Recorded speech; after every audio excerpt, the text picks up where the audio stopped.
Imaginez trouver l'homme parfait, celui qui vous aime et vous comble de bonheur, mais devoir vivre avec un secret si terrible qu'il pourrait tout anéantir. C'est vous qui l'avez condamné à ne jamais avoir d'enfant. Voici l'histoire d'une femme prise au piège de son propre passé. Tout a commencé après qu'elle a fui un mariage violent, seule avec ses 3 enfants. Dans sa trentaine, elle aspirait à retrouver l'amour, mais sa situation de mère célibataire faisait fuir tous les hommes, souvent après avoir profité d'elle. Le cœur brisé et la solitude lui pesant, elle se confie à une amie. Celle-ci, loin de la réconforter, lui propose une solution radicale pour ne plus jamais dépendre d'un homme. Une visite chez un marabout. Là-bas, on lui remet un savon mystérieux. Le rituel est simple, se laver avec avant chaque nouvelle rencontre. Les effets ne se font pas attendre.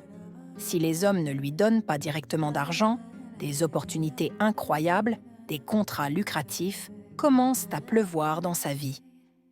Intriguée, elle retourne voir son amie qui lui révèle alors la terrible vérité. Ce savon ne fait pas que porter chance, il vole la gloire des hommes avec qui elle partage son lit.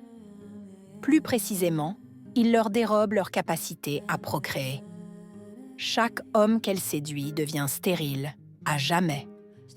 D'abord choquée, mais voyant sa vie s'améliorer, elle décide de continuer, se concentrant sur des hommes célibataires pour apaiser sa conscience.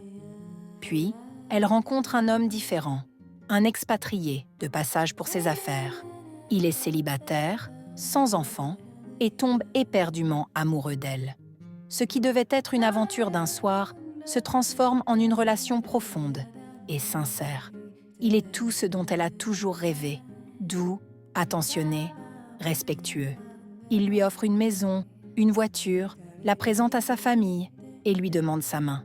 Pour la première fois depuis des années, elle se sent aimée pour ce qu'elle est. Elle tombe amoureuse à son tour. Mais son bonheur est empoisonné par un secret dévastateur. Elle a utilisé le savon avant de le rencontrer.